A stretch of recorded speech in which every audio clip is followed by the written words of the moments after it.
So thank you very much. Thank you for this opportunity that you give me. So I'm from Nice. I'm going to talk to you about microfluidics and for plants over two examples.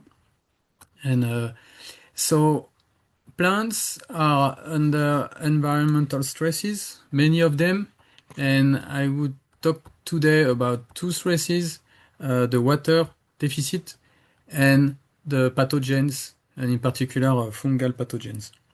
So that would be the two part of my talk. And so in the first part, I will talk about what is called the embolism spreading.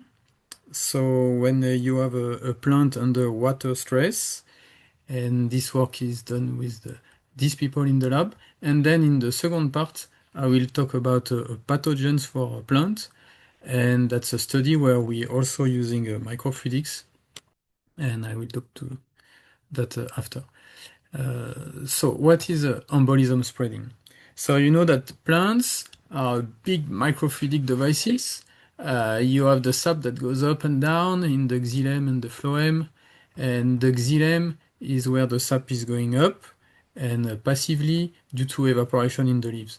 But the drawbacks of this, it can go really high, but that the problem is that you can have bubbles, cavitation bubbles that can lead to the embolism and the fact that the water is no more able to go up in the tree.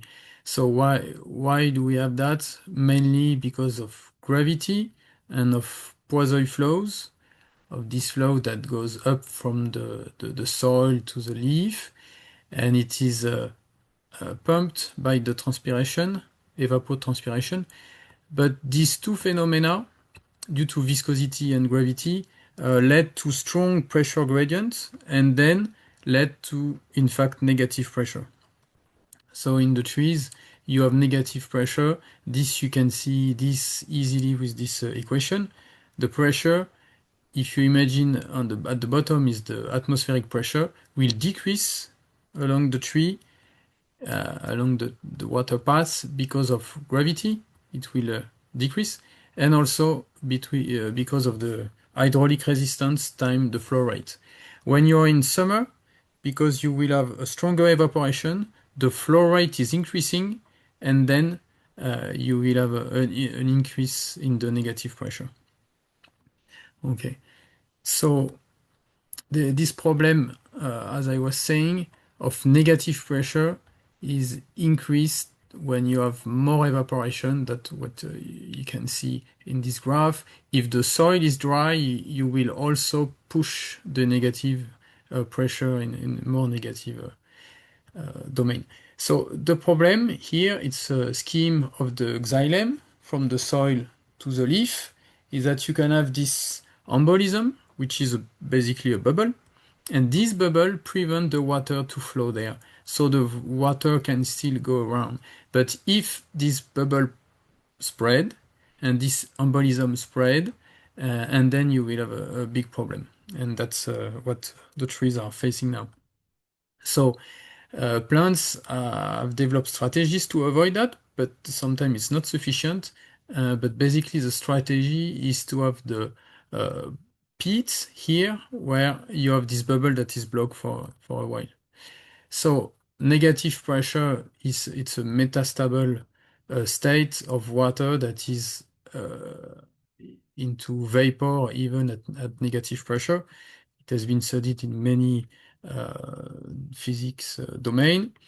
And here in the plant, it has been studied, but it's complicated because you cannot see into a plant. So X-ray has to be used or NMR. And you can see here the black domain is the developing, spreading bubbles in a tree. So it's hard to study this phenomena, and it has been more recently possible with this study by the Brodrib and Marmottan to look at the spreading by shedding lights and looking at the transmission of light. You can see the bubble spreading in a leaf that is basically drying, and that's what you have. And you can see that you have a hierarchy depending on the order of the vein in your leaf. So basically, this was a great study. And to better understand this, we need, in fact, to develop biomimetic devices and to study this problem.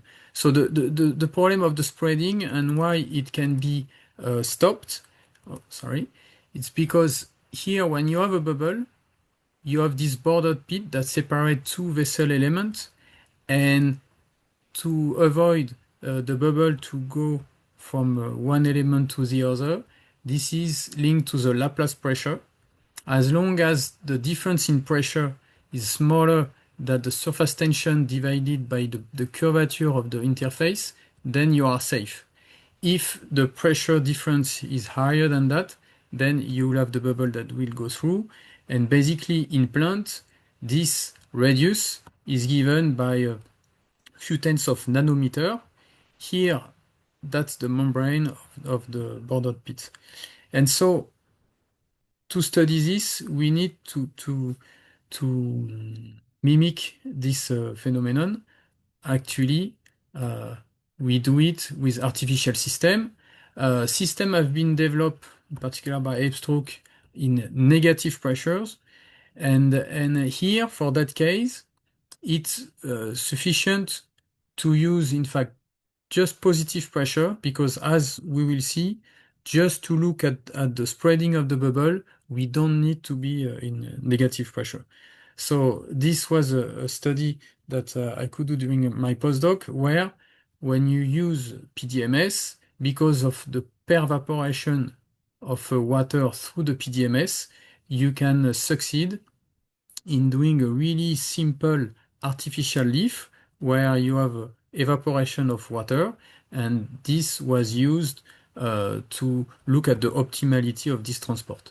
But this kind of device we have used in our biomimetic approach, so using PDMS, but now in the PDMS, we are going to look at the font between air and water advancing in the device.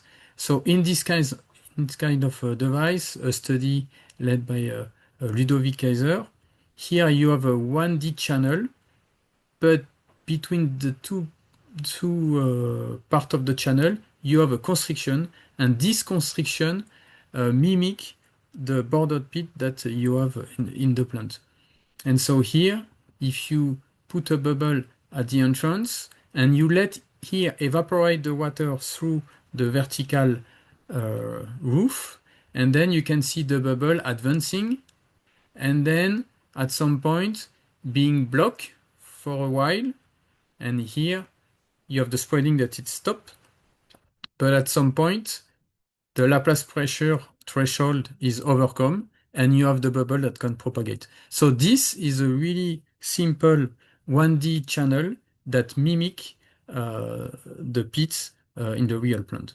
And so we have developed from this 1D ID, we have developed 2D PDMS device to study with a little bit more realistic network of the leaf venation pattern with the several orders, so small and big channels that are linked by a small constriction that mimic the pits. Obviously, here we are under positive pressure, so we shift in domain of pressure to have something that is easily manageable, and it's easier to do the experiment. But just because of this shift in pressure, you keep the generality of what you're studying. So basically, our artificial leaf in 2D are a thin membrane of PDMS with this here this channels network. And basically, the experiment consists in letting the water evaporate through the roof and observe the spreading of the air bubble. So here, a top view with the different orders, you have the bubble that will spread and pass through the constriction. And a side view here is of this line, show you the air bubble with the meniscus and then the water on the other part. So you can see that the roof gets deformed and the water evaporates through the roof.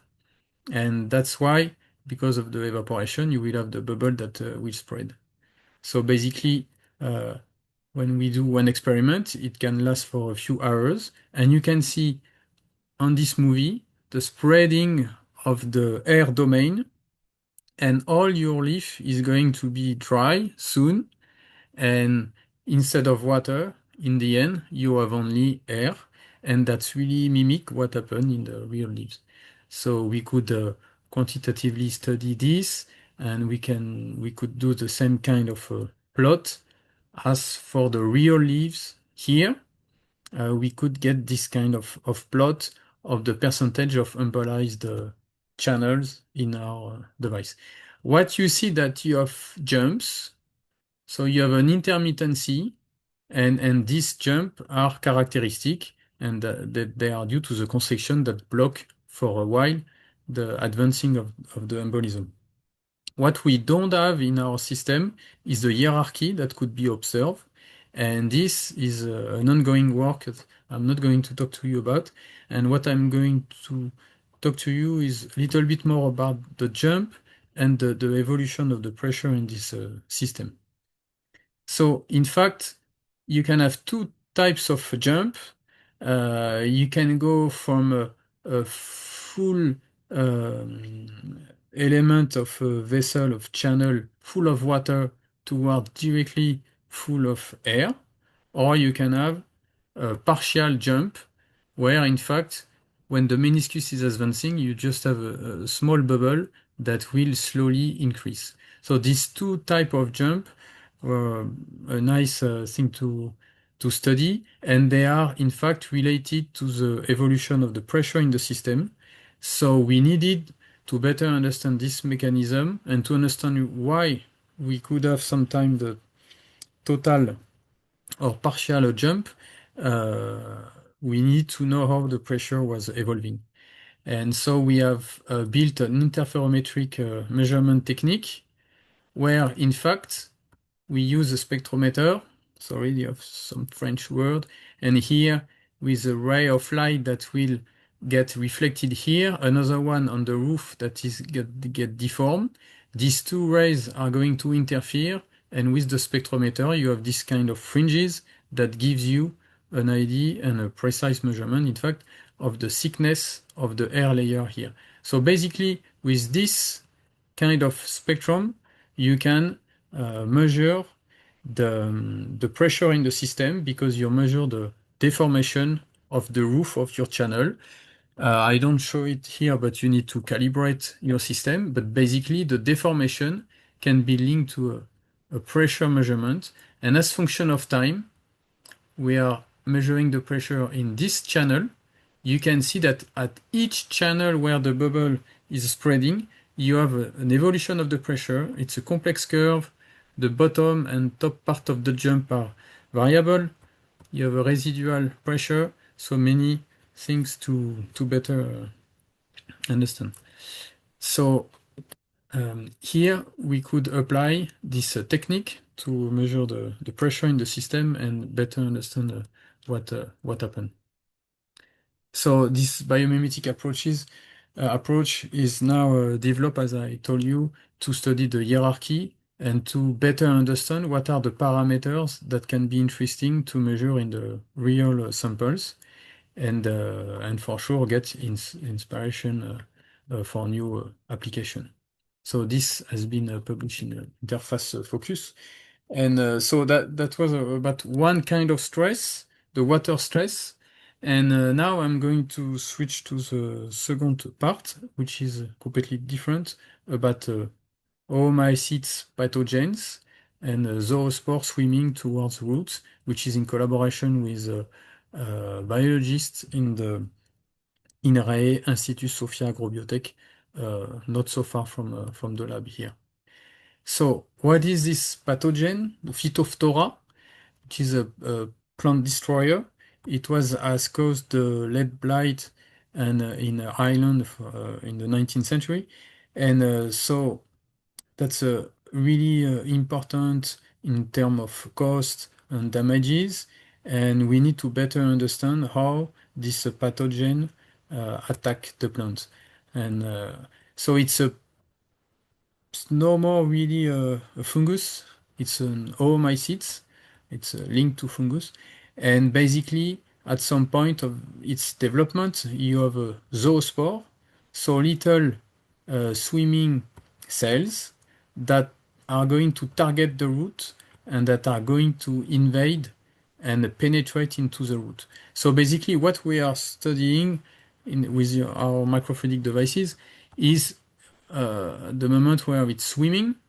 So we have been studying the swimming of this new kind of micro swimmers with two different flagella, and we have been looking at the free swimming. This was published a few years ago with the postdoc Kwang Duc Tran, and we could look at the mechanism of swimming and even do a resistive force theory to model the swimming. And then we have also studied the effect of potassium in a macrochannel, but that was non-stationary gradient. What we wanted to do next was to understand the link between the attraction of the root and the zoospore. So here you can see a root. So this is like 100 micron, and you have hundreds of these zoospore that are like 10 micron in size that are contaminating the root. So the question is, what is attracting the zoospore? How are they attracted? So we started to look at that question, and to answer this question, the objective was to get inspired by these two publications. So now, almost 15 years ago, this kind of devices appeared where you can take a seed, make a plant like Arabidopsis thaliana growing, and having their root growing inside the microchannel, which can lead lots of possibilities of study. And later, 2017, in this publication, you can see that in addition to the root growing, you can study the interaction of the root with bacteria. So basically, we were inspired by these devices. Instead of the bacteria, we want to study the interaction between root and zoospore. So on our device, it is like this. Here we have a few channels. You can see that you have the plant that is inserted in the channel that are a few millimeters wide. And basically from the side, here you have a little cone, and you have the root growing in the device. And what we simply do is from the inlet here, we put a droplet with the zoospore, so the pathogen, and we are going to look at their swimming behavior far from the root and close to the root in this microfluidic device. So basically, as function of time, when you zoom on the root, you see the zoospore swimming, and you can measure the trajectories, and you can look at their speed and direction, etc., as function of time. What we have proposed is to define a center of aggregation, the average of the position here, because the zone of aggregation is really small and close to the zone where the root is growing. And when you do that, and you look at the trajectories close to the root and far from the root, you can see that this is the velocity scale. The velocity close to this aggregation zone is really reduced compared to here. And what you can see also is that here it's really without any turning, as they are close to the root, you have a really completely different trajectories. We have put an optical fiber just to show that there was no effect. It's not just because there is an object in the channel. And then when we measure the velocities, far from the root, with or without the fiber, it's the same. But close to the root, you can see a strong decrease in the speed. And so we could observe this in our device. So we have defined a center of aggregation, and then we have measured the velocity as function of this distance, and what we observe is this decrease in the velocity when we get closer to the root. So basically, we think about that, and we said, okay, this distance is really small. It means that when you have a zoospore that is here traveling more than this distance, it's even not changing its trajectory or speed. And in fact, what we understood is that what is really important here is the residual flows. And if you have a few micrometer per second residual flow in your device, you will have a boundary layer for the concentration of anything that can get out of the root. And in fact, this distance is really comparable to what you can calculate with the diffusion and convection equilibrium here led to the same kind of distance, 300, 360. Okay, so basically, because of the advection of any chemicals, not so far from the root, the zoospores are not feeding the root. So it was really surprising, and this we could also complement the study by looking at the directness. So we have measured the change in the characteristic of the trajectory, meaning the one that are really going straight or turning a lot. And this we could measure it for the glass fiber. There is no change, whatever you are close or far from the root. But towards the real root, when you are close, the trajectory are really curved, and when you are far, they are really more straight. Okay, so to conclude on this second part, we could observe the direct interaction of this pathogen for the first time in the microfluidic device, and we could understand that there is not really a long distance attraction.